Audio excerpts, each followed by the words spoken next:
So, welcome everybody. I appreciate you taking the time out of your day today. We also recognize that this is a difficult time of day for some people, especially some of our volunteer responders who do still have work obligations.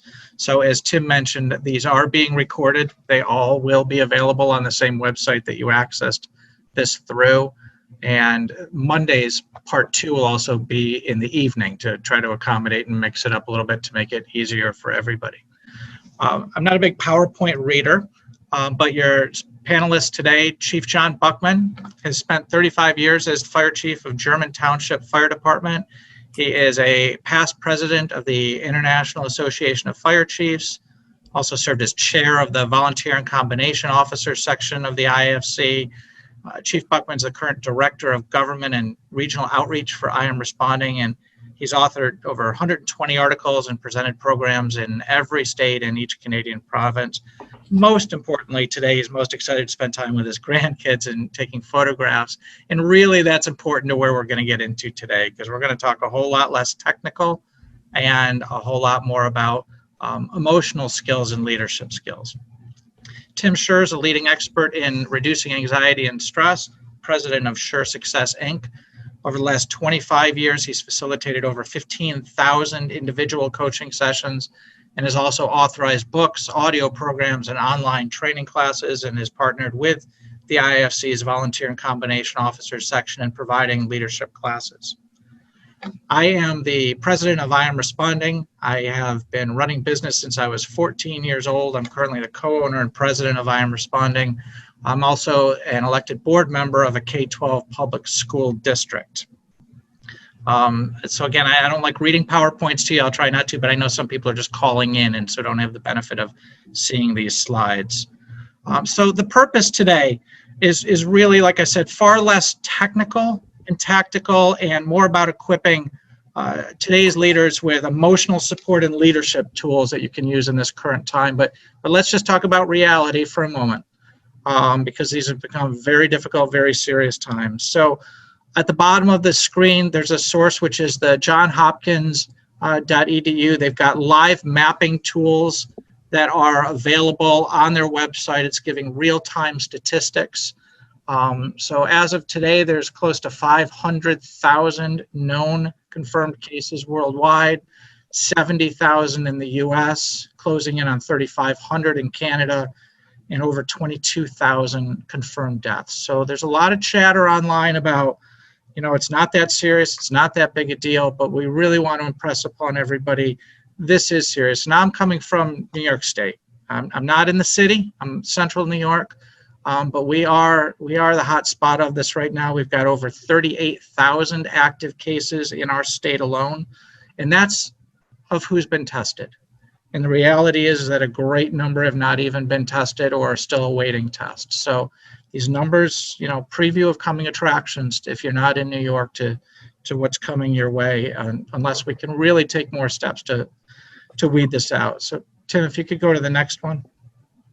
Ongoing reality. As of this morning's announcements, in the U.S. last week, there were 3.3 million new job unemployment claims filed in just 1 week. In many parts of the U.S. and elsewhere, K-12 schools closed, colleges and universities closed, non-essential businesses closed. So if you can go to the next, why is this important? This is really important because even if you have staff in an essential business, and even if they are essential staff and they are working, their families are affected, their spouses are affected, their parents are affected, their kids are affected. And they bring that whole bucket of effect with them to work every day, whether they're working remotely or whether they're working at home. There's tremendous uncertainty among our population right now, and this brings stress and anxiety and isolation and depression. And these are all things as leaders that we've got to be cognizant of and aware of and looking for and helping with our staffs as best we can. And this really does require at this time empathetic, compassionate, and patient leadership. We've all been trained to react quickly and respond quickly, and I would really argue this is a time to go in a different direction. So Tim, if you can flip that. Where does this take us? What can you do? I'll just share a real quick story of what we did at I Am Responding and what I've been trying to do. And one tool I would really encourage you to take away from this as we go forward today. And that's really to listen with your eyes and ears. Watching body language, watching facial expressions, hearing their tone with your staffs. Hearing what they're not saying is as important as the words that are actually coming out of their mouths at this time. You know, many times we as leaders have this tendency, and many others do as well, to listen for the purpose of responding instead of listening for the sake of listening. And this is really a time to slow down, take time, and really understand what they're trying to say, even if it's not in the words coming out of their mouths, of how this is affecting their families, how this is affecting their extended universe of people outside of work. So, you know, here at I Am Responding, we are deemed federally and state as an essential service. What that means in New York is that all my people can come to work. I can make them all come to work if I wanted to. And they're allowed to, and as long as we were practicing social distancing appropriately, that would be fine. That's not what we're doing here. So New York State, just to give people who are outside of the state a little understanding, back on March 17th, by executive order, we were knocked down to 50% of all non-essential people were supposed to be out of the office. 3 days later, 75% were supposed to be out of the office. And by March 22, 100% of non-essential employees were supposed to be home, no longer at work. All non-essential businesses, for all intents and purposes, were shut down. We closed earlier. We could have stayed in office. We closed earlier because I could see it in my staff. You could hear it in their tone. They weren't scared, but they were concerned. And when your staff is more concerned about things outside of the office and less about work, they're not going to be productive, and they're not going to be very long as employees of your business. So I really encourage you to slow down, listen to what they're saying, watch them carefully, and make some empathetic adjustments as to how you're handling all of your staffing decisions going forward. So I want to turn this over to John at this point. John, Chief Buckman, you've got 10 tips, as I understand it, for staying resilient in a crisis. Can you walk us through those? Yes, I do, Dan. But first of all, I want to reemphasize a couple of things that Dan said here, and thank you all for attending. You know, hearing what they are saying and actually listening to what your employees and your friends and your spouse and your kids are saying or are not saying. The other part is that we in the fire service are type A personalities, and we deal with things in 4 minutes or less. We are not going to deal with this event in 4 minutes or less, not in 4 days, 4 weeks, and probably not in 4 months. So we're going to have to learn how to deal with uncertainty. And so my first question that we say all the time, what if? What if there was a fire here? What if there's an accident there? Well, we're dealing with that today, and there are limited or no answers to that question. What if? And so we are creating an inability for us to solve problems, which again, from our type A personality, goes against our grain. So we ask the question, what if, but understand we are not going to have the answers to those questions today.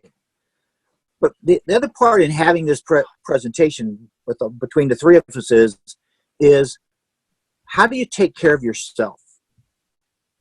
We are good at taking care of others, but how do we take care of ourselves? And how do we build resiliency into our life and into our way that we communicate with people?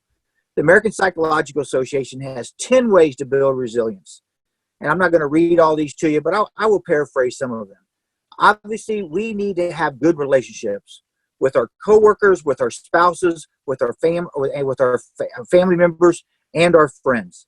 We need to work on that. Even in this difficult time, we need to work on that to make sure that our home life, our outside work life is pretty stable.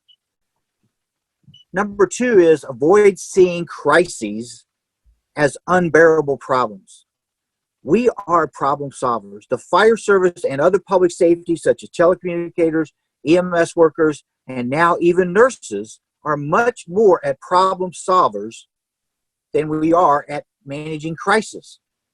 But the problems that we solve in this type of environment are very difficult, and they are long-term.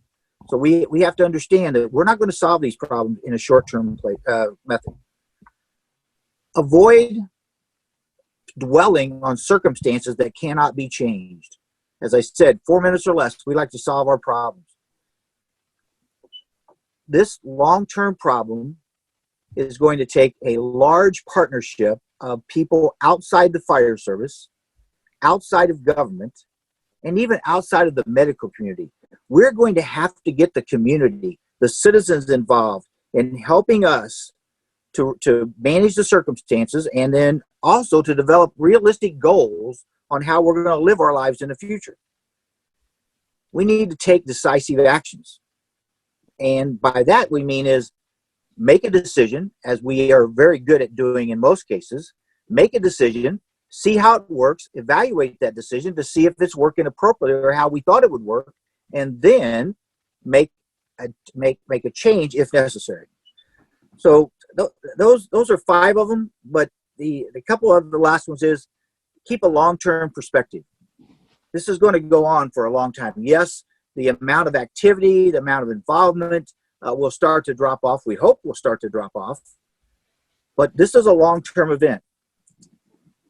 The next one is maintaining a hopeful outlook. Wow.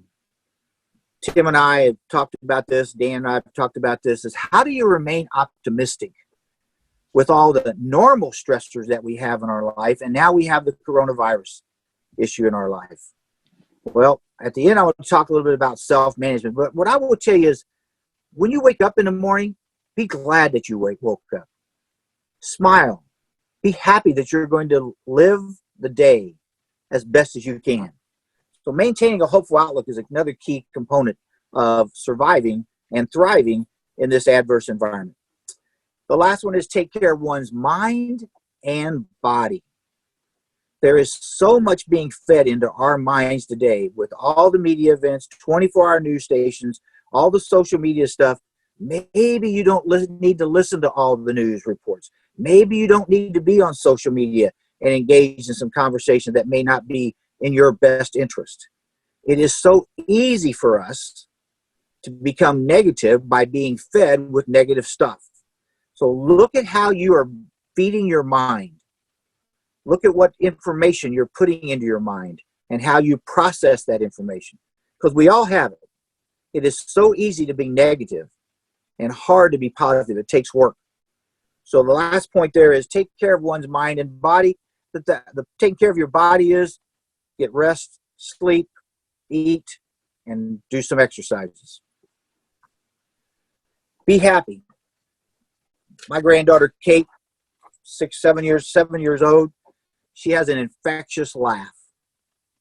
She makes me joyful to be around her. And she does gut belly laughs, which make me have gut belly laughs. But laughter is so powerful of a chemical event. When you laugh, certain chemicals are put into your body which make you feel better. So smiling has a myriad of benefits within us. It changes an attitude from negative or unhappy to happy. Smiles can help you internally and externally. How do you remember to smile? As I was researching what I was going to talk about here, I realized that, you can plan during your day when to smile. I'll mention C.W. Metcalf. He's going to talk about him on the next slide. He told me about lighten up 25 years ago. But the thing that I did not remember from his presentation was that you need to plan to smile. When you walk up to your spouse and greet him or her, do you automatically smile? When you walk in the house, do you automatically smile? And I would say probably most of us would answer those questions with a no. When you open the refrigerator to get you a beverage or to get you something to eat. You're doing that to satisfy a need, but do you smile? So when you look at how do you make yourself smile? How do you make yourself a little bit happier? Schedule times when you smile. You go to the bathroom. When you have somebody come in for a meeting, you walk out of your office. My father told me along many years ago that one of the things that you need to do when you go to work, you need to be happy. If you're not happy, don't go to work, because you're going to put everybody else in a foul mood. So Tim, next slide, please. C.W. Metcalf is the guy who talked to me about laughter and wrote the book Lighten Up. And I want to talk about that before we go over these self-management tips. But what C.W. said was that you don't always feel like smiling, but you can make yourself smile. I sometimes fall into that abyss of negativity, and I can't crawl out of it for any amount of money or any amount of effort. I focus on the negativity, the cruel words that people might say, their frustrations, and other acts that bring me down. You have to build that wall. Don't let other people impact your attitude. You need to overcome those negative triggers. And you do that with work and persistence. Pay attention to what's going into your brain. So the self-management tips is, that's a part of how you feed yourself during the day. And I'm not just talking about food. I'm talking about all the information, all the data that's coming into your body, into your brain. How do you manage that? I mentioned earlier about rest. 6 hours of sleep is what I got when I was working. That's probably not enough sleep. If you're surviving on and thriving on 6 minutes of sleep, or 6 hours, 6 minutes, none of us can do that.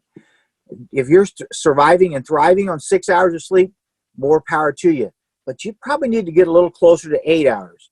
I remember the first time I had my CPAP doctor analyze my sleeping habits. He told me, you sleep an average of 5 hours and 35 minutes a night. Could we get that up to 7? And I was silly enough to say, no, doc, I can't. I can survive on 5 hours and 35 minutes on average.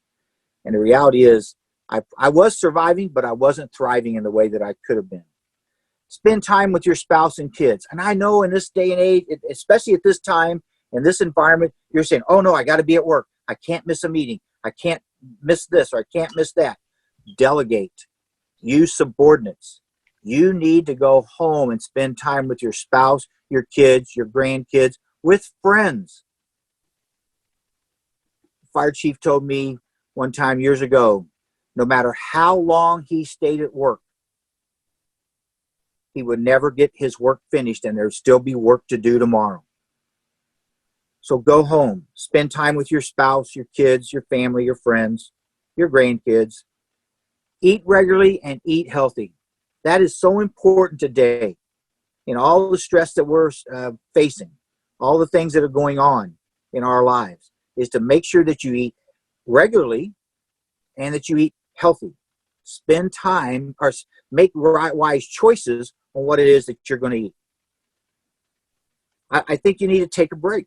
I think we need to take breaks. Go for a walk. Go for a 10-minute walk. The world will not come to an end in 10 minutes. I promise you. Talk to people. Make a phone call. Don't talk about business. Just talk about what's going on in their family. What's going on in their life. How are their parents? How are their grandchildren? Take a nap. Wouldn't it be so nice? That goes back to everything you need to know you were taught in kindergarten. Kindergarten children take a nap. Why? Because they need to rest. And they wake up and they're more energetic, they're more jubilant, and they're having more fun.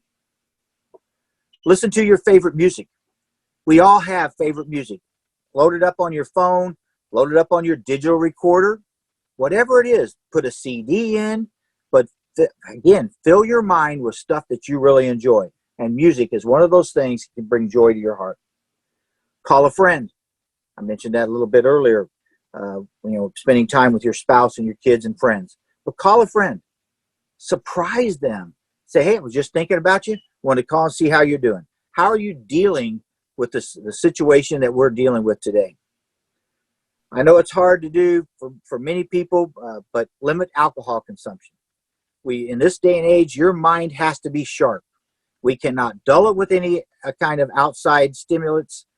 And so I encourage you to limit your alcohol use. Read a book or listen to an audio book, or is the last one of those self-management tips that I will give you. I believe that we are going to face more stressors in the next couple of weeks than we've ever seen in public safety. And I encourage each of you to start take one or two of these self-management tips and start doing them every day. I think you'll be healthier for it. I think your family will appreciate it more. And good luck. Thank you, Tim. So thank you, John, for that. And just a quick aside on part of that, as John said about not focusing in on dwelling on the things we can't control and focusing the things we can control and taking some of these self-management tips. Where I am, we're on lockdown basically. But at the same time, we've actually, unusually for New York, we've had some nice weather as of late, other than a couple recent snow days. And what's been really encouraging to see that I haven't seen in years is the number of families that are out walking together as a family, that are out for a bike ride as a family. And I'd really encourage people, take advantage of the restrictions to spend some time with your families, phones down, phones away, and reconnect in ways that we all have said we never have time to do. Well, now you've got time to do in many of those instances. So that's really been an uplifting piece of this to see. So Tim, you've got some tips on reducing anxiety. That's your thing, and that's what everybody's wandering into. So what can you tell us in that front? Yes. So, all right, let me see here. All right. Well, let me start with the story. So there was this guy, and he was really stressed out. He had so much going on. He was very consumed with the events of the day. So he decided he needed to do some self-care, as Dan and John have suggested. So he thought, what's the thing that I could do that would totally get me out of my normal routine? I'm going to go horseback riding. So he books a trip and he goes out to this dude ranch, and he finds this old rancher who's been working with horses his whole life. And he said, pick me out your best horse. So the rancher comes out and he says, this is the horse that you need to go on your journey with. But I want you to know that this is a spiritual horse. And the man looked at him. He said, what do you mean spiritual horse? And he says, it's a spiritual horse. He says, if you want this horse to go, if you want it to move, he says, you got to say, praise the Lord. And if you want the horse to stop, you have to say, hallelujah. And the guy's like, are you kidding me? The rancher's like, I'm serious. If you want the horse to go, you got to say, praise the Lord. If you want it to stop, hallelujah. So the guy climbs on the horse and he's like, oh, brother. And so he's like, come on, horse, let's go. Let's go. Giddy up. The horse isn't moving. Come on. Let's go, horse. Let's go. Giddy up. Horse is not moving. So finally the guy says, oh, praise the Lord. And the horse rears up and takes off, galloping at full speed. And the guy's just hanging on. He's like, oh my gosh, he's just hanging on this horse, hanging on this horse. He's like, stop, slow down. The horse isn't stopping. Eventually they get so far down the road that this horse is moving towards the edge of a cliff and he's not slowing down. And the guy's like, stop. The horse isn't slowing. Stop. Finally he remembers, hallelujah. And the horse stops right at the edge of the cliff. And the guy goes, oh, praise the Lord. So words matter, right? And today I want to take you on a journey back 500,000 years ago to the time when the Neanderthals, the cavemen, as we say generically, back when the Neanderthals roamed the earth. And the Neanderthals roamed for about 500,000 years, people say. And so they were strong, tough, built to handle the ice age, and they were our ancestors. And they were strong and they were resourceful. And one of the things that happened to their brain, because their brain was very primordial, it was very animalistic in the very beginning. 500,000 years ago, our brain was built to survive and survive only. And so the brain began to develop systems to prepare itself from danger. So if there was an animal lurking in the bushes, all of a sudden we would get this sense that would come off that we call stress or anxiety. And it was designed to keep people safe. It was designed to help people feel secure. It was designed to protect people from danger. So if they were around an enemy or they were around a bush and there was an animal hiding, all of a sudden they would get this feeling that would go off inside, and it was designed to prepare them, not scare them. Well, as we adapted through the years, we started honing in on that sense. And our brain began to hardwire these two systems into us. And the first one was the fight or flight response. And that is when we feel stress and anxiety, all of a sudden our senses become more aware, we become more alert, we become more tunnel vision on what's happening in the moment. Our body releases adrenaline and cortisol into the brain and into the blood so that we are able to run away from danger or run into it in order to defend or save or rescue or ward off, potential threats.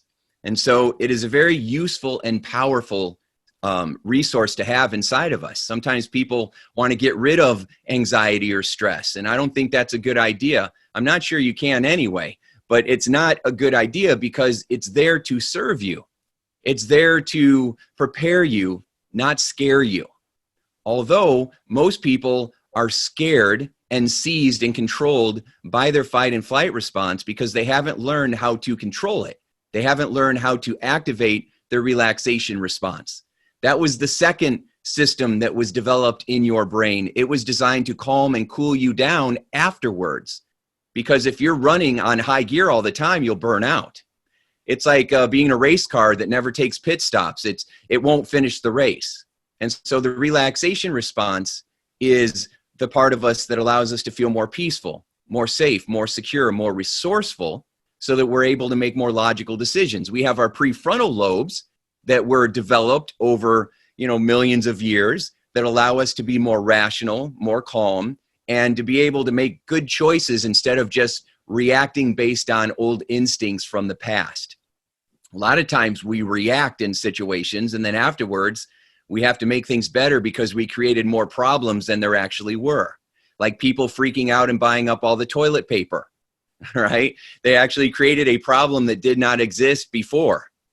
And it wasn't because of the coronavirus, it was because people panicked. Somebody got an idea that you end up with diarrhea and we were going to run out of toilet paper, and it spread faster than the coronavirus. And so our fear and anxiety can cause problems that don't exist. We're creating the very pain that we're trying to avoid. So it's important to learn how to develop or how to activate your relaxation response so that you feel more peaceful and more at ease. So I want you to think of your anxiety. Anxiety is like a fire alarm inside, a built-in fire alarm that keeps getting pulled or activated when there's no fire. We get into the habit of anxiety. We get into the habit of scaring ourselves rather than preparing ourselves.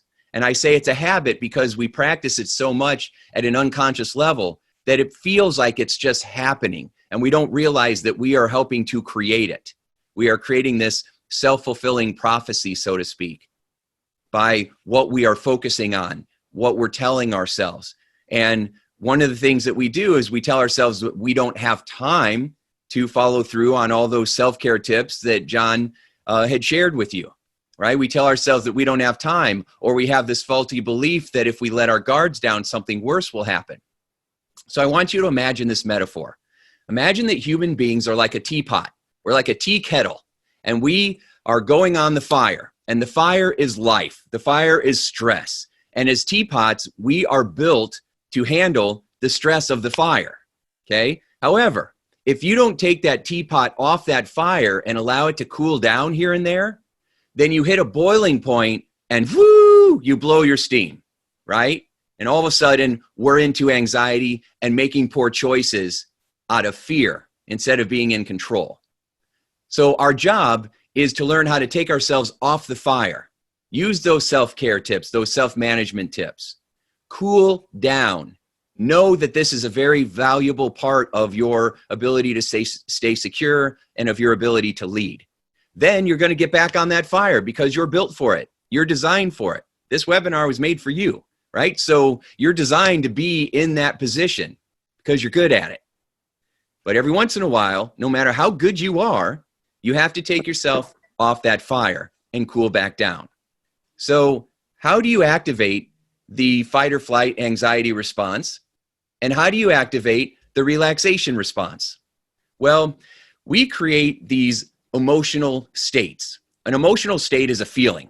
You can feel confident, you can feel depressed, you can feel outgoing, and you can feel shy. You can create a sense of ease, and you can create a sense of panic. You can feel ecstasy, and you can feel worry. You can generate any kind of emotional feeling that you want. It's just that most people don't know how to do it intentionally.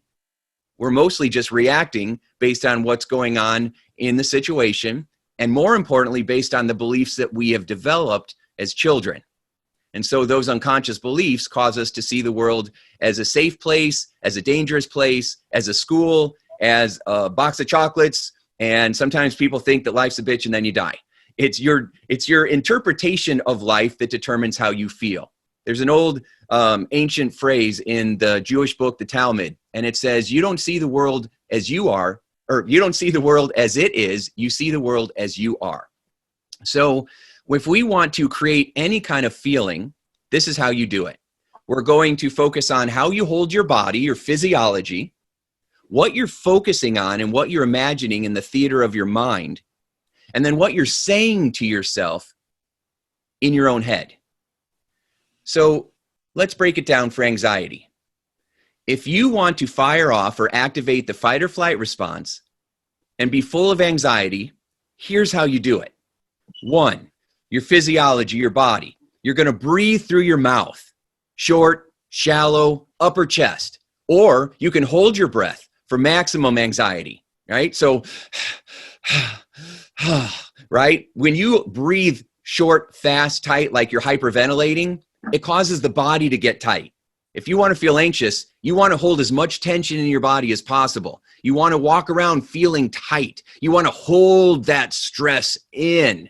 You want to hold it all in. I know a lot of first responders are great at holding it all in, thinking that they're lifting and carrying around the weight of the world. But that is not a good practice. It's important to let that out, to delegate and share that pressure with others, not hold it in so that your heart blows up. And now how are you supposed to help anybody else if you can't, be there, if you are not taking care of yourself? So self-care is essential for leadership.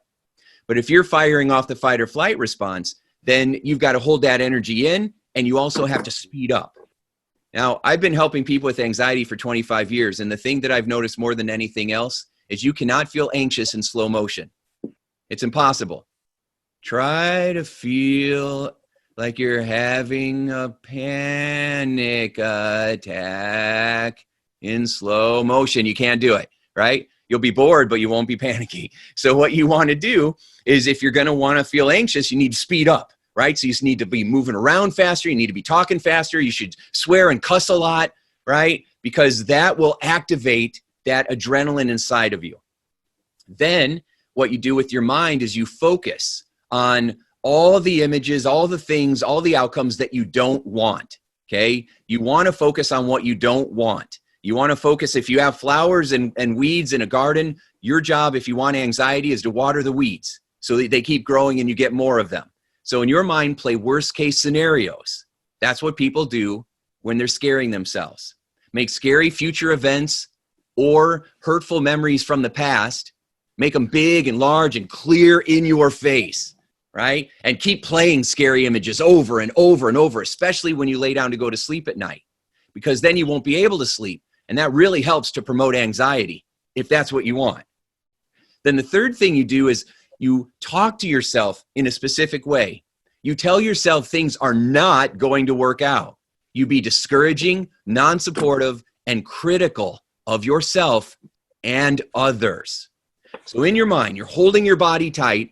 You're focusing on what you don't want. You're telling yourself it's not going to work out. We're not going to be able to make it. We're not going to be able to survive. We're not going to be able to pay our bills. Everybody's going to die. We're all screwed. And that will cause you to want to hide under your bed. And that is what most people are doing in the world right now. So what do we do different? Well, the first thing we do is everybody take a slow breath in through your nose, breathe down to your belly, breathe in. And then we slowly exhale. And we start to take our power back. Now, how do you activate your relaxation response? How do you get calm so that you can be resourceful, so you can take control and handle any situation that shows up? It's not what shows up. It's how you show up that matters more than anything else. So the first thing you do with your physiology is basically the exact opposite. You start to breathe in through your nose. You breathe down to your belly, slow and deep. Breathe in through your nose, slowly exhale. If you want to make that stronger, look up. When people feel anxious, they tend to look down. If you want to feel peaceful, look up towards the ceiling, look up towards the sky. When you look up, it quiets that voice in your mind and gives you peace. You want to loosen your body. That's why going for a walk, laughing, smiling, exercising, all of that loosens your muscles. Take a hot shower, soak in a bath, trade massages with your spouse, right? All of that can lead to fun, relaxing activities. Might even lead to some other relaxing activities, right? So you can do some things that help you feel more peaceful and at ease. You focus your mind. You use the theater of your mind to prepare you. Your mind's like a movie theater. Whatever movie you play in your mind, that's how you're going to feel. You can play comedies, dramas, or horror films, so choose wisely. So if you're going to activate the relaxation response, you want to imagine what you want to have happen. Play desired outcomes in your mind. Transform worrisome thoughts, because they're going to pop into your mind. You are going to have worrisome thoughts, stressful thoughts pop into your mind. That's okay. Everybody does. It's what you do with those thoughts that matter. We're being practical. We're being realistic. We're not saying that, this stuff isn't going to happen and just trying to be Pollyannish, right? But we are saying that we're going to solve a problem or we're going to find a solution. So that's what I'm going to focus my attention on. How do I solve this problem? How do I find this solution? That's what we focus on. And the question that you ask yourself to start redirecting your mind is, what's the outcome that I want? What do I want to have happen? How do I want this to go? How do I want to feel right now? Who can I lean on for support? Right? What resources do we have? And when you start asking yourself these kinds of questions, it points your mind in a more empowering direction. If you have those scary fears, imagine shrinking them down like you have shrinking spray. Shrink them down. Give them a little tickle. I get you, right? It's a little pattern interrupt. And then throw them aside and say, okay, if I was fully present and powerful in this moment, if I could think like God, how would I think right now? If I had unlimited resources, how would I approach this right now? If I had total confidence, if I was totally peaceful, if I knew that at the end of this movie it was going to be a happier ending, it was going to work out okay, how could I handle myself right now? How could I help others feel right now? And then stay in the present moment. And then finally, when you're using your language in your self-talk, tell yourself that things are going to work out. Be encouraging, supportive, and kind to yourself and to others. If you're not real good at this, today's a perfect day to start practicing. And whatever you practice the most, you're going to get good at. And those are my 3 tips for how to take control and feel calm and peaceful. Dan, take it away. Sorry, I lost my mic there for a second. Thank you, Tim. Thank you, John. So, these are all things, not just as leaders, but to continue to communicate out to those that you're leading, is helping them understand these same things, because that's what's going to help bring down these stress levels, bring down the anxiety that they're getting, because they are all going to run into this, just as you all are. So we're going to open this up for some Q&A if there is, but just before we do hop into that, part 2 of this webinar series is going to be Monday evening. It's at 7 o'clock Eastern. And we're going to work through on that night providing useful coping mechanisms for reducing stress and leadership tips for thriving under pressure. So we'll be continuing this discussion on Monday's session at 7, and then we'll pick it up again Wednesday. Yes, it's April Fool's Day, kind of a odd irony here. Wednesday at 1 o'clock Eastern. So Tim has control of the screen, but we're all ears for any questions that anybody may have, or discussion that anybody wants to bring up on this. So I think you can do it through the chat tool that should be on everybody's screen. Tim, I'm not sure if there's a different way that you can do that as well. There is a chat button, so you can ask a question. There's a Q&A, so you can type it in there. If you have a question and you want to ask it, then you just wave, hit the little wave button, and then that way I can open up your mic and you can ask any of the panelists any questions that you might have. I'm not seeing anything, and then I'm also looking on YouTube as well right now just to see if there's anybody that's asking any questions on YouTube. You can put stuff in the comment boxes. So I'm not seeing any comments right now or questions. We did release a poll, asking what you would like help with. We do have 2 more webinars that we're releasing on Monday and Wednesday of next week. And so we already have an idea, Dan, John, and I already have an idea of what we want to talk about and the tools we want to provide you. But if you want other tools, then we're certainly going to put that into these webinars. So the poll so far, I said, what do you want help with? And I saw we had 3 different options: leadership tools, helping others feel safe, and reducing stress. And actually, right now, that is what people have voted on in that particular order. 66% want more leadership tools, which I've already put into the second webinar, so we're doing that. Helping others feel safe, so that's all about communication strategies. 45% want that. And then reducing stress, 22%. And that's not surprising to me because, anybody that's a first responder, anybody that's a fire chief or EMS or police or military, you are the brave men and women who are running into the danger. So, you thriving on stress is, not a surprise. And so it's, this world is very lucky to have you.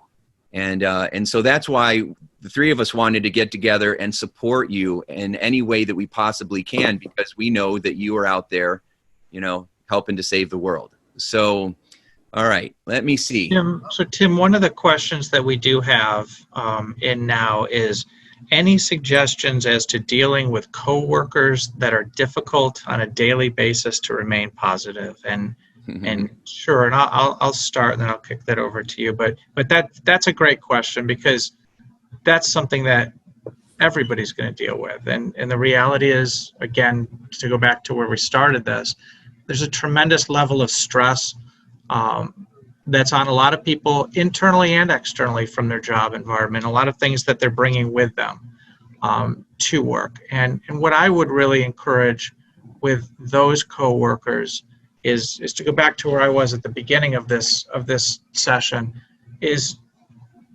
really sitting down and trying to listen to them and figure out what it is that they really are saying and what's driving that difficulty that they're having, focusing on some positives. And maybe what they're saying isn't really what their concern is.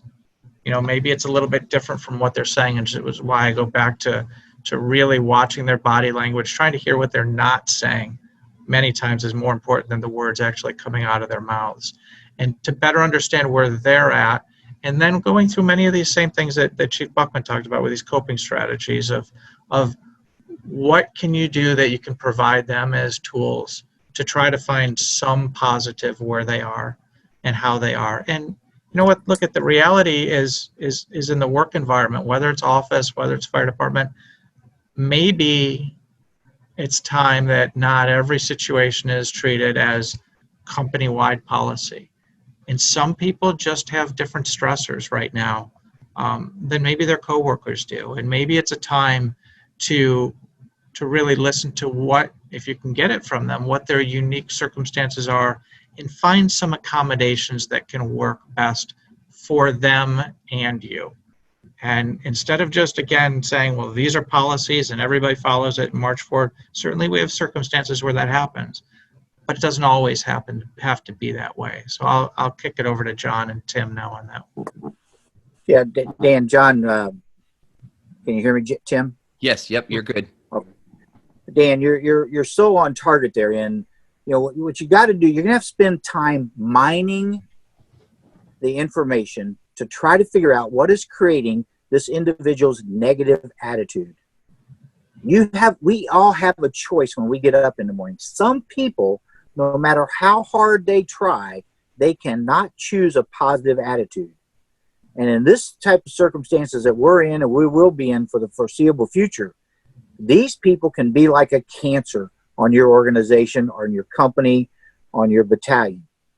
So you need to spend time, or your other chief, your battalion chief, your captain needs to spend time working this individual, going deep inside why they have a negative attitude. And it will take a lot of work. And I'm not saying you're always going to solve it, because I do believe there are some people that just suck the life out of you, no matter how hard you try. So don't spend all your time on one individual, but give everybody a fair shot to try to allow them to help adjust their attitude in dealing with the circumstances and the situations we're in. Tim. Very good, John. Diana, thank you for the question. It's really good. So here's the deal. If people are being negative right now, they're probably always being negative. People are responding the way that they always respond. Some people are getting angry right now, but they're always getting angry. Some people are helpers, so they're always helping. Some people are remaining relaxed, so they're always relaxing. Some people are hiding. They always hide, right? So these situations don't cause us to behave this way. They reveal what's already there. And so one of the things that you can do in a situation like that is, if you're talking with somebody who views the world in a different way than you, instead of trying to convert them to your point of view, validate them for where they are at already. If you want to lead somebody, you have to first meet them where they are and then take them where you want them to go. Most people are not meeting them where they are. They're just trying to grab them and take them. So if you talk to a coworker and you say, how you doing? And they're like, oh, this is horrible. And, nothing's getting done around here and people are all stupid, right? If you go, oh, it's not that bad, it'll be okay. Hey, let me show you my rainbow collection. They're not going to appreciate that, right? They're not going to all of a sudden go, oh, you're right. They're going to dig in deeper. And then you're going to dig in deeper. And then that's where we have the conflict. So when somebody shows up in that way, instead of trying to convert them, what you do is try to seek first to understand, like John and Dan said, seek first to understand, then be understood. And so see how you can, I use an acronym called LOVE, L-U-V, listen to, understand, and validate. You want to listen to, understand, and validate people before you try to get them to understand your point of view. So if you ask that coworker or spouse or whoever it may be, or family member, hey, how you doing today? And they're like, oh, this is terrible. People are so stupid. Then what you do is you say, yeah, this is a terrible situation. And yeah, some people are acting that way for sure. Because now you just validated where they're at. Then you can qualify it. Thank goodness there's a lot of smart people that are out there making things happen too. Now that person might have a comment to that, and that's okay. Your job isn't to change them. Your job is for you to remain resourceful in spite of them. Think of people who push your buttons as your teachers. The more they push your buttons, the more you have an opportunity to shift how you're showing up. You don't get rid of people trying to push your buttons. You get rid of the button that's inside of you. And we can talk about how to do that in an upcoming webinar. But thanks for your question, Diane. It's really relevant. So guys, are you seeing some of these other ones? We're getting a lot more questions here. I am. So the next one that we have here is, and again, thank you for all of these questions, and we'll try to get through as many of them as we can, is how can one deal with this whole worldwide crisis when you're skeptical about the severity of the outbreak, but still want to make sure our responders take it seriously? So again, I'm coming at this from sitting here in the middle of New York. And so I guess this is what I want to say on that, and what I tried to at the beginning is, go to legitimate real world sources for information. Facebook is not a medical advice guidance place. Twitter, all social media is not where you should be turning at times like this. And by the same token, I'm not going to get political at all on this, but neither Fox nor CNN nor any of those are really the best sources. I would really encourage you, go to the CDC website, go to the Johns Hopkins University website. If you're up in Canada, go to Health Canada, go to the WHO, go to the true sources. And I would really encourage you, I wouldn't be skeptical here today. This is real and it is severe, and it's really important that the areas and communities that have not yet gotten hit hard take the lessons learned from the places that did. Being shut down and home is not fun. But there's ways to cope through it, but we know it helps. We know social distancing and being socially responsible helps. And the more that you can do that, even when you're not seeing it, it's hard to go out in the morning. It's a beautiful sunny day, blue skies, everything looks great, except there's this microorganism that's somewhere and you don't want to encounter it as you're walking down the street. Really go to the real sources to understand this is severe. It may not yet be in your community, but it will be.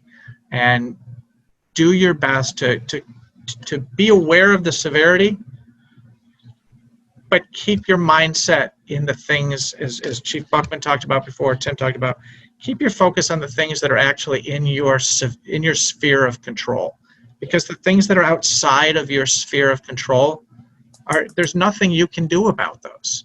So all that's going to do, as Tim talked about before, is build that anxiety up higher and get you fired up more and thinking about more things, none of which is in your sphere of control. So focus on what are the things you can control today, what's the message you can share with your people that are relying on you, and what's the message you can share with your families and their families, and communicate openly about it. I don't know if Tim or John, if you have anything. Again, the question was, how can one deal with this whole worldwide crisis when you're skeptical about the severity but still want to make sure it's taken seriously? I'm good with what you said, Dan. Okay. Tim, your mic is off. Sorry about that. Yep, I agree with you too. I muted my mic because I'm trying to respond to some of these questions through the chat as well. So I'm typing. Okay. But yeah, so you said it right there. A lot of times we're not sure what to believe. Is this a real threat? Is this some kind of conspiracy? Is it really a big deal? Now I'm more of that rainbow guy. I'm more of the optimist. So my wife is a troubleshooter, right? We think the troubleshooters and pessimists are the same, but they're not. Troubleshooters are solving problems. Optimists are finding solutions. It's a different way to get to the same goal. Solving problems, finding solutions. Optimists, troubleshooters, okay? Pessimists are people that are just finding problems and without any desire to fix them, they're just complaining, right? And so my troubleshooting wife was telling me months ago, this is going to be a big issue. And then she was right, okay? And so, but I was sitting here going, oh, it's just another flu. It's not a big deal. People are blowing it out of proportion. But the whole world doesn't shut down because it's being blown out of proportion. The whole world doesn't. It has nothing to do with the American presidential race, or anything like that. You don't have the whole world that shuts down when, because of something like that. And that's where we're at right now. So it is serious, and we do have to take it serious. And the people that don't take it serious, like the ones who are going to the beach, or visiting grandparents, against the strong warnings of the CDC, they would never say something like that unless it was absolutely essential. And so we all do have to take it serious, and we don't have to be aggressive about it, and that's what everybody's trying to be. We don't want to be aggressive. We don't want to make everybody, feel like we're under martial law, but you do have to have people comply when it's everybody's safety is involved. And so that's where we're at. So we are taking it serious, but we also want to be compassionate about it. There's two ways to communicate: be direct and what people will say brutally honest, which is not very effective communication, or compassionate, but people are really kind, but they have a hard time being direct. We want to be both, direct and compassionate. That's how you handle communication in this world today. So there's two questions that are one of them just disappeared off my screen. Maybe it's in the answered one. One of them is, how do you, no, that was, see, they went away. It was what kind, so let's go to a different one. The question was, what kind of steps can leaders do to help them through the COVID-19 with them being scared? And then, the other question that was really in the same vein was, how do leaders improve themselves or should focus on to help raise their team and help them grow? I think where I'm going to start with that is look, it's an old axiom, but it couldn't be truer today, that it's lonely at the top sometimes. And, leaders have to make decisions that affect other people's lives. And that's its own bucket of stress that, unless you've been in that position, as obviously many of you are, until you've been in that position, you don't really truly understand the meaning of that. And people that haven't been in that position don't truly understand that. So this really, again, goes back to one of the coping strategies that Chief Buckman walked through is don't sit in a shell. Don't sit in your office by yourself trying to ponder what you do next. Pick up a phone. Call others. You're not alone in this. None of our leaders are alone in this. But sometimes it's going to be a lot more helpful to talk to others that are in similar positions on whatever the specific issue is that you're struggling to get through, because we have to stay positive. We have to stay as positive as we can, because that's what, leaders are trained to do. But it's okay to be realistic in your communications with your staff too. But it's harder sometimes up at the top. And I would really encourage you, again, it's all about communication, talking to other leaders, but also stepping out of your comfort zone with your own teams, with your own staffs, and listening to them, not so that they can necessarily direct the outcome, but if you want to have a functioning, effective team underneath you, you got to be on the same team with the same goal and the same mission.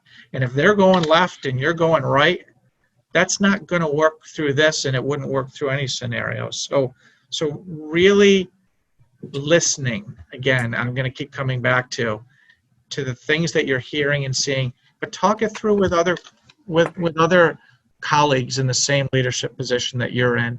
Bounce ideas off of people on a regular, daily basis. It helps keep your sanity in this difficult time.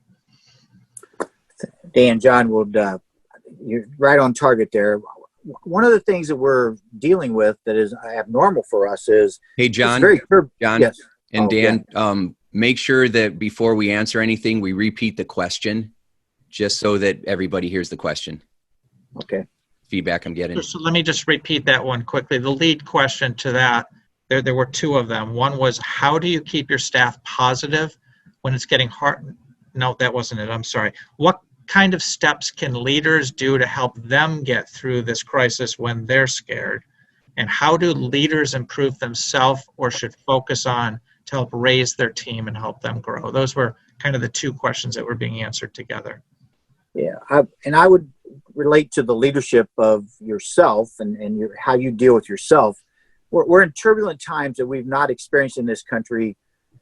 Some people say, well, 9/11 was somewhere close to this. Well, 9/11 was pretty short in the way it's stressed out this country. But what I would tell you is trust your instincts. Figure out what news sources you trust. Figure out what government partners, people in your community that you trust, and follow your instincts with them. We all have that. But this day, in this day and age, because there are more unanswered questions than there are answered questions, we continue to have that issue of trust. And we're not able to process that because firefighters always trust people. Dan mentioned call a friend. Having a mentor is very important, especially in this day and age. You know, when I was fire chief and working at the state training academy, I had a friend I could call a couple hundred miles away and say whatever I wanted to say and get it off my chest and know that it would never get back to my community. So having a mentor, having someone that you can blow off some steam at, just gripe about something, is very important to help you survive in this environment.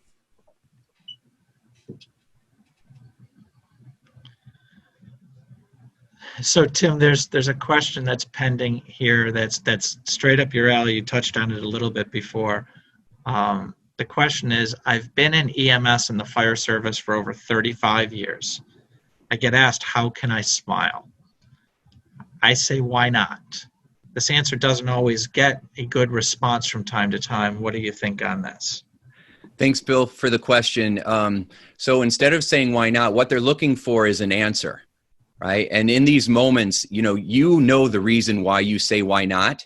They might think you're just being a smart aleck. So in these situations, what you want to do is give them an answer that helps them feel secure, right? So whenever anybody asks you a question, it's an opportunity to educate them and help them feel secure.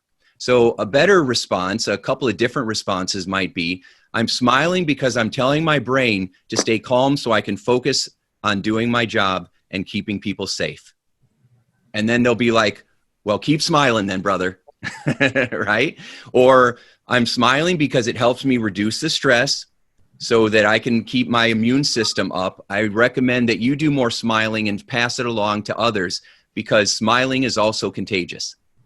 So you can use some different suggestions like that so that you're explaining and you're comforting and you're empowering all at the same time. Remember, you know what you mean whenever you say anything, but it doesn't mean anybody else does. So the next question that we had here was, how do you keep your staff positive when it's getting harder to get equipment to protect yourself, especially with the lack of PPE? Which is a great question. We are seeing shortages. There is no question. I have some thoughts on it, but I kind of want to defer off to Chief Buckman on this first. Well, obviously the simple answer is you have to be positive. But I think the other thing is you also have to be honest with your people. You've got to tell them everything that you know that you're allowed to tell them. And you need to be upfront with people. Don't say, oh, we're expecting those supplies tomorrow when you know that's not true. So I think that's a big thing, is that they have to trust you, that you're giving them all the information, the good, the bad, and the ugly part of that information, for them to feel a little more comfortable. The lack of equipment, again, the unknown, are things that will take constant attention to getting the right equipment, to paying attention to our people's attitude. We've said it several times, sitting down, listening to them. Maybe the fire chief or the battalion chief, captains don't need to be in their offices as much. Maybe they need to be sitting at that kitchen table. Maybe they need to be out on the apparatus floor, interacting with the people, actually feeling some of their emotions, and then you can figure out how to deal with that. It's much easier, in my opinion, this situation is to deal with this as a group than it is as an individual, because that one individual can impact and affect the group. So if we have a person that's feeling unsafe, has lots of questions, not trusting leadership, help solve that in a group. Because if 2 or 3 people are over here, they trust the leader, and there's 1 or 2 people that don't, those 2 people can hopefully influence those people who are not trusting leadership. Tim? Yeah, that's awesome. That's awesome, John. So I have another question that ties into that. I want to share that with you from JP. So it says, thank you guys for hosting this. As a younger leader on our small town department, I have several older members who are extremely skeptical at best with this whole outbreak, with me having some of my own. and that it's really hard to get them to understand, and we do indeed need to take this seriously. My ultimate fear is that their lack of belief will lead us down that dark path of new guys versus young guys, and the very famous "we've always done it this way." That is such a brilliant question to ask, and it's something that, again, remember when I said before, these situations don't cause us to act a certain way. They reveal how we already are. You know, if you squeeze an orange, what comes out? Orange juice, because that's what's inside. Well, the coronavirus is squeezing us, and whatever's coming out right now is what's always been inside. And this is an opportunity to be able to upgrade our beliefs, upgrade our viewpoints. This is not a time to dig in. This is a time to come together and collaborate more effectively so that it's not an us versus them. If you want to divide any sports team, make it an us versus them. You know, have everybody playing their own game instead of playing as a team, and you will see a failure on the field, on the court, right? Teams have to work in a united way. And so we don't have near enough time to go into how to shift that old mentality of the young versus the new generations, although John and I have plenty to say about that. So that might be on webinar 3. But for now, you can't convince anybody else of anything. You can just show up and do the right thing for you and enroll the people who are willing to listen. And that's all you can do. Don't spend all your time and energy fretting over somebody that is not willing to listen, that is not willing to do things. You know, I remember years ago when I was keynoting at one of the conferences, the big thing was wear your mask and don't walk into a building that's on fire and breathe in that smoke because you're going to get cancer. And it was so hard getting some of the older folks to wear those masks because they were just tough and rugged and always been that way. And John and I were both like, guys, come on. You know, look at the rates of cancer in firefighters and first responders. And even in the video they were showing, there was an example of a guy, there was an older chief that was there, you know, showing people what to do. And he was standing right next to the house. Fumes were coming out and he wasn't wearing a mask. To sit there and try and convince that person to do what they need to do is probably you wasting your time. So what you need to do instead is take care of yourself and enroll the people that are willing to listen. Get the people that are willing to wear their mask, and they'll wear their mask because they see you doing it. Your job is to do the right thing. That's all you can do.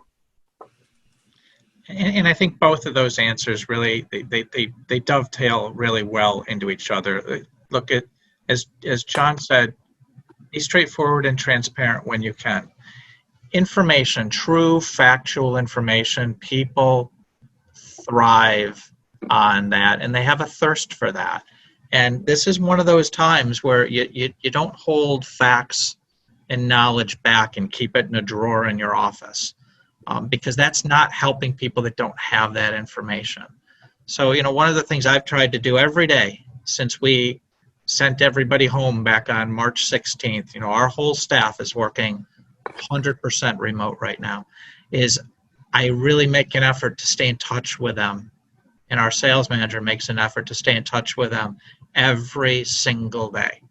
You know, whether it's emails, whether it's Zoom calls, whether it's one-on-one texts or emails, whatever the case may be, make those touch points with your people. If they're there in person, make them in person from a socially responsible distance.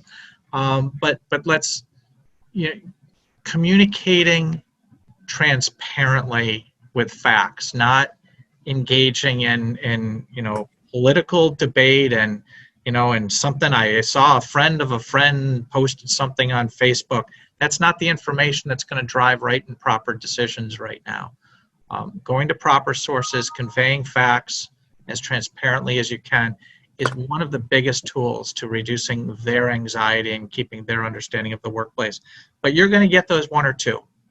Look, at every workplace has one or two people that are really tough to communicate with, and they have their own mindset and they don't want to change.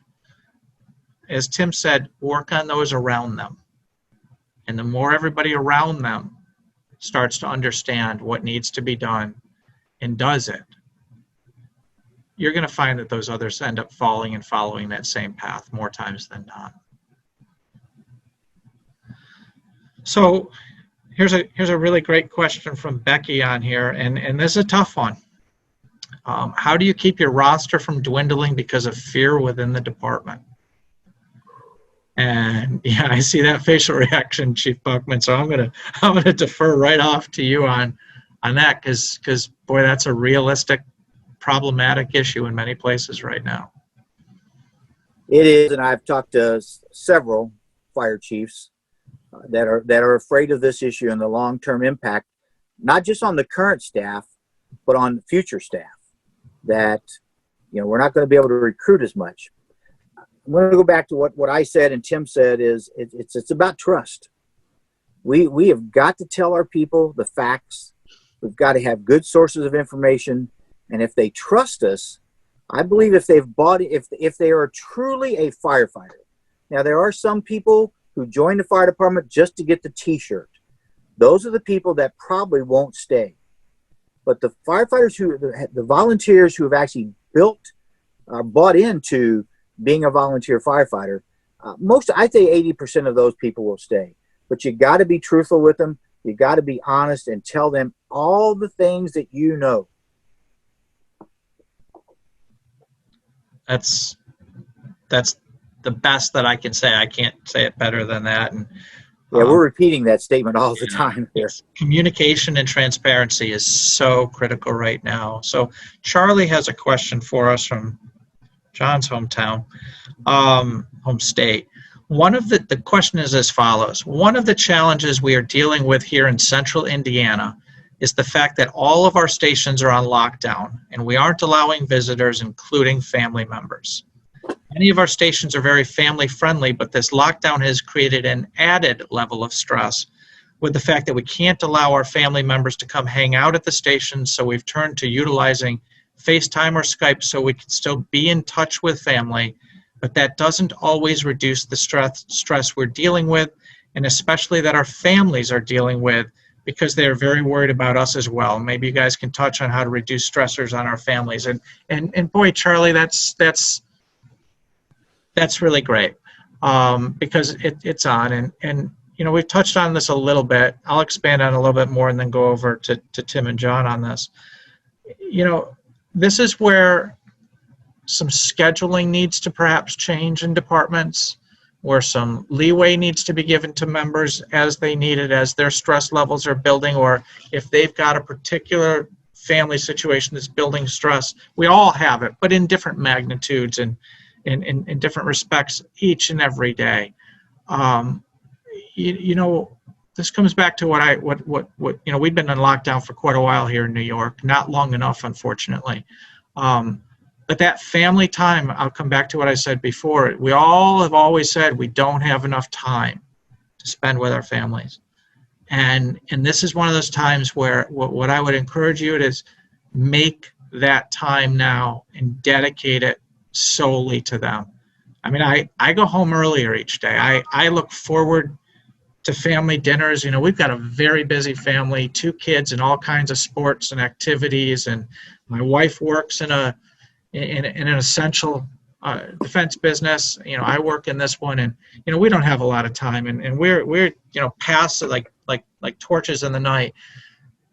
We've been sitting and having dinner at the dinner table, all 4 of us, for the last couple weeks now, and gosh, we haven't done that in a long time, more than once a week or once every 2 weeks at best, and we're really trying our best to take advantage of that time, really hear what's going on with our family members, especially our kids.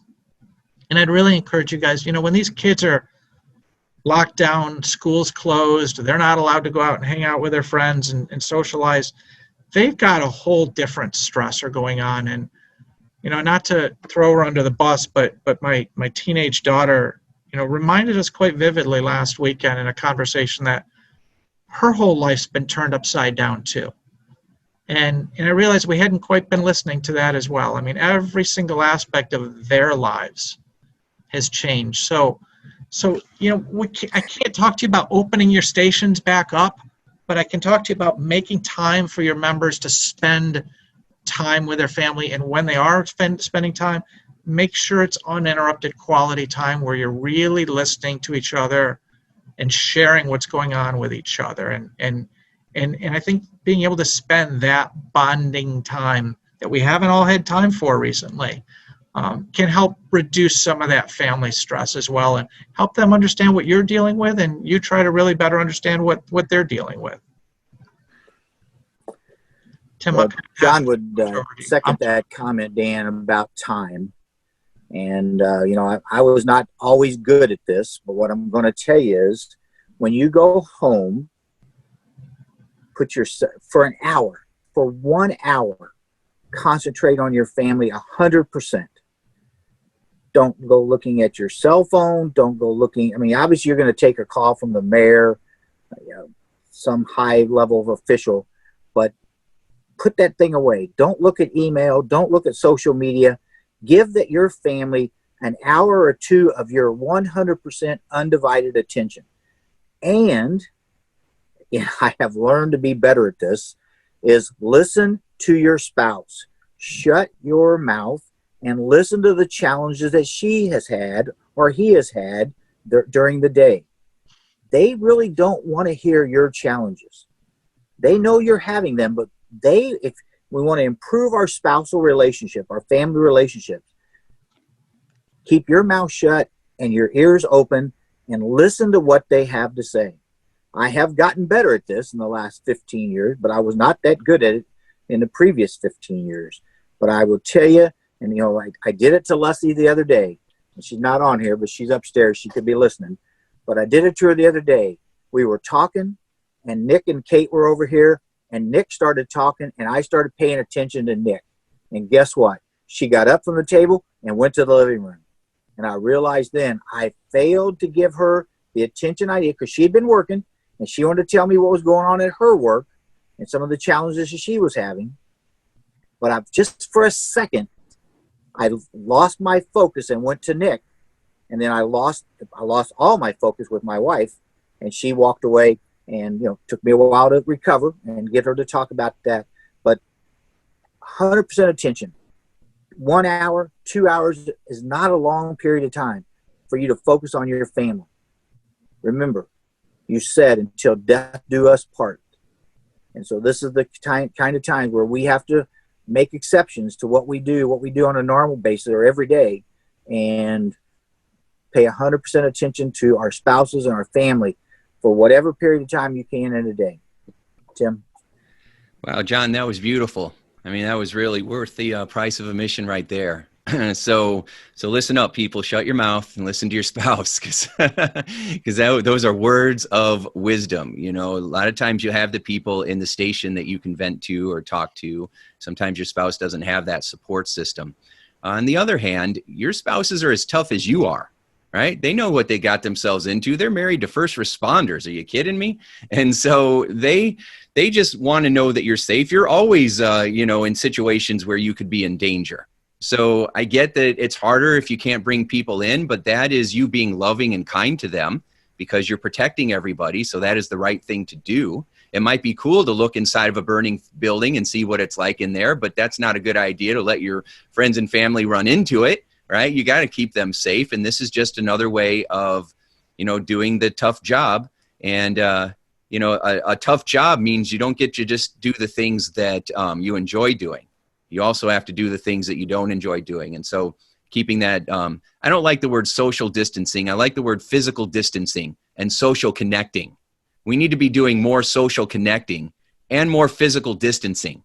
So you keep your people safe. And then when you are home with your family, use this as an opportunity, to say things that you always wanted to say, or that, if something were to happen to you, what would you want them to hear? And I always think that it's a good idea in times like this to take advantage of being able to be really honest, tell people how much you love them, how much you care about them. So the other piece of this is that most everybody that's getting coronavirus is getting better. They're getting through it. They're healing up. They're moving on with their life. And hopefully it's building up some sort of immune system to it. So even if you do get it or your family gets it, the odds are very high that you're going to get through it just fine, and so will they. So again, use this opportunity to spend that quality time, say the things that you'd want to say to people, and then, use it as a way to be more present with those that you care about. Thanks, Tim. So we had a couple of other questions in here. I maybe I'll go to the hard one first because I don't know the answer really to this one because it's a challenge. And is how do you deal when both husband and wife are on the same department? And that's pretty loaded because there's a whole lot of levels to that, and it is not easy. So John, I'm interested in your thoughts on that. I don't have experience in that. I mean, Leslie was a member of the fire department for a little while, but not engaged to real active level, but she did administrative things. But that's going to be a challenge. It's a balance. I mean, we all have our normal life we're trying to lead. Then we have our emergency services, public safety life that we're trying to lead. And now some parts of our normal life are not even normal anymore. So, and looking at some of my notes as we all been talking, again, it's about communications. Looking at your spouse, reading their body language, and you probably know their body language better than anybody. And when you see that negative body language, or you see that attitude, you see a change in their behavior, we need to have a conversation. And maybe, this is a time where you have to do shifts. You don't both respond to this station or to an incident. That we need to be smarter in how we manage incidents. Instead of in the volunteer system, instead of doing an all-call type of situation, do a selective call. We don't need 8 or 9 volunteers responding on a call. And we don't even if they responded, we don't want them to be exposed. So we're going to tell them to stay in their car. So maybe we need to come up with a system where we schedule 2 or 3 people to respond on calls between 5 p.m. and midnight, and then another group from midnight to 5. And so that would be a couple suggestions, but it's very tough, and I don't have a lot of experience in that issue, so I'm struggling to give you an answer.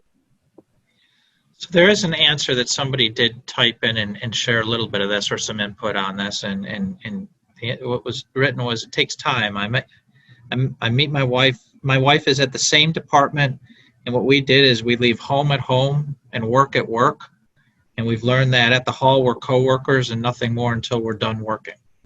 And there's a lot of merit to that, but I will take that one step farther. I mean, separating work and home is a really important thing at any time, but especially now. But sometimes you or your spouse do need to just get something off your chest and talk and hear. And so even with a work is work and home is home kind of policy in your house, still watch that body language, still listen carefully, because sometimes it's okay to break that rule when somebody really needs to be heard. Make sure you're picking up on that and hearing that. And then I know this sounds trite, but long walks together. I've gone on more walks in the last week than I've gone on in the last year. And it's all about spending that time and connecting and making sure that you're communicating well with each other.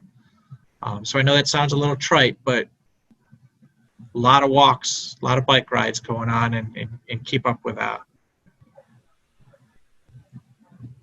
Yeah, great advice. I mean, that it really is. A lot of times we think that, we give these advice and these tools and these strategies, and then people think that because the circumstances or details are a little different, that somehow the advice is different, but it's not. So it's the same advice. No matter what scenario you show up in, you're wanting to listen to, understand, validate, be honest, be direct and compassionate. Hi, Leslie. Hey there. How are you? Hi. You're live in front of 10,000 people. Oh, they're saying hi to you. She has a cracker and cheese in her mouth. Yeah, that's awesome. Bringing me food. John, listen to her. Listen carefully to her, John. That's right. That's right. I'm going to pay for that later. That's what we need. We need love, and sometimes we need a smack on the head, you know. Yeah, And I thought this is the way I was going to end this presentation, with laughter, but now I know that my wife helped me end it with laughter. So, oh, that's great. That's great. All right, we got a couple more that we can answer here, and then we'll wrap this up for today. And then we'll take all this, and we'll bring the next part on Monday and continue the conversation. So,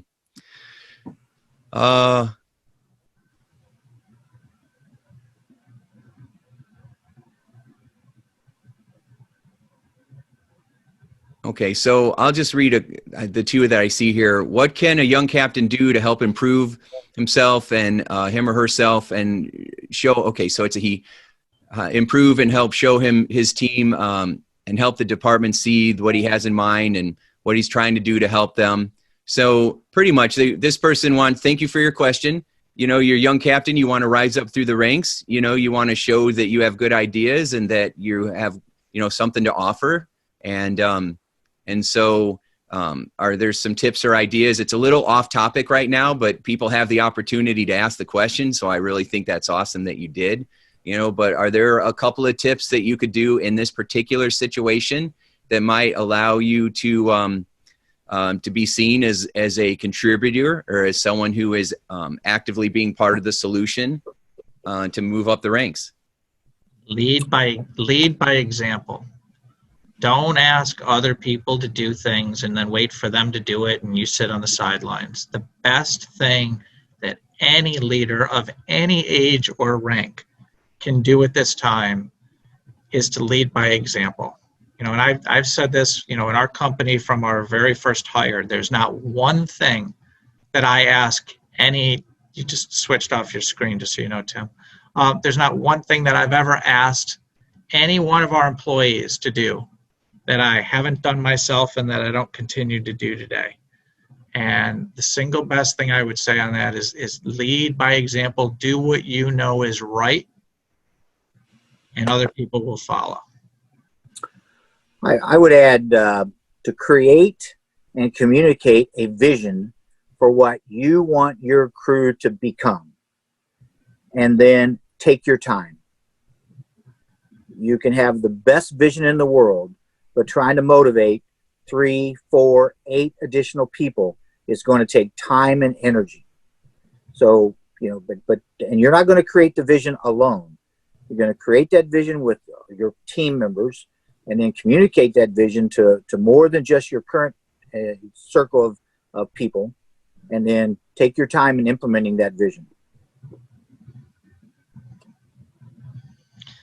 So I think we've gotten through, I know there's a couple on here that are a little bit on the same, some of them are a little bit more personal that we can probably take offline. An answer, but I got to say the number of people that have stayed on for this is thank you, guys. What we really hope you do is the way that this industry works. Take nuggets and take them back to your departments, take them back to your families, take them back to your towns and states and provinces, and be what you all are, which is leaders, and sharing this. And you know, ultimately, this is the ultimate team battle that we're all in. And the more that you all can continue to bring back and demonstrate true leadership and communication and transparency, you know, and as Tim said in his part earlier, in the lowest anxiety state that you can, and conveying those positive messages to your teams, but at the same time making sure you're taking care of yourselves and connecting with your peers to work through these, the better this battle is going to be. So I'll ask John and Tim, you know, one at a time for some closing thoughts on that. And then just a reminder, we're going to pick this back up Monday at 7:00 Eastern with part 2 of this series. So John, you got some closing thoughts for us? Yeah, thanks, Dan. And part 2 will be different. We may cover some of the same things, but we're going to add some new things to this as well. So we hope you all come back. I'm going to go back to what I said when I first started talking. Take care of yourself. You have to take care of yourself. Even like in the survey that Tim talked about. The last thing that you guys wanted more information about was about how to take care of yourself, which is pretty typical of firefighters because we think we get that Superman costume on. I'm telling you that Superman costume has its kryptonite. You don't know where that kryptonite's going to come from. So be ready and take care of yourself to lead a longer and a healthier life. Tim. I'm here. I'm just laughing at Charlie's responses. Thanks for the laughs, Charlie. So, all right. Yeah, I mean, John just really, and Dan, they both summed it up beautifully. So we're going to show up on Monday with some very practical skills for helping you to continue to show self-care. I'm going to give you some very powerful leadership skills as well so that you know how to thrive during this situation. And I just wanted to close with a quick little story, just because it reminds us that we have the power to look at any situation any way we want. So there's this little boy and he's walking down the street and he's got this stick and he's just kind of walking down the sidewalk on a beautiful afternoon. And he sees this tennis ball laying there on the ground. So he picks up that tennis ball and he says, "Whoa, world's greatest batter." And so he gets his baseball stance and he throws that tennis ball in the air and he swings and he misses. And he goes, "Oh, strike one." That's okay. He picks up that ball and throws it up in the air again, swings, misses again. Whoa, strike two. Starts to get a little nervous. Okay, I got this. World's greatest batter. And he picks up that tennis ball, throws it up in the air again, steadies, waits, swings, misses again. Strike three. He starts to get pretty bummed out. And then he has this idea. Whoa, world's greatest pitcher. So that's what we want to do. We want to recognize that we can take any situation and we can look at it in a way that bums us out and makes us feel disempowered, or we can relook at that situation, reframe it in a new way, and decide to look at it in a way where we are going to get through this feeling stronger, better, and more empowered than ever before. So I can't wait to see you on Monday's webinar. This recording is going to be live in about 2 hours. It'll be on the website at survivingtothriving.me/webinar. So it's everything is in one place. So take advantage of the replay. I'll have that up in 2 hours. Share it with your friends at the station. Share it with your family. Everybody could use a reminder. All the tips that we shared apply to everyone, really, and not just first responders. These were solid tips for everybody. And then take advantage of those free resources. If you like to read books, or you like to listen to audio programs, or you like meditations, we put a few resources there so that you can use this to feel peaceful and at ease. Thank you. So real quick, to all of our I Am Responding users out there, you've all got these resources tabs in your apps. We'll also put the link to the recordings in that, so all of your members can access it right there. So right in the IAR resources in your apps, we'll put a link to it there, and you can just direct your members there to see it as well. And then we look forward to connecting with you guys again on Monday. And please, be smart, be safe. Bye-bye. Thanks, everybody. Thank you all.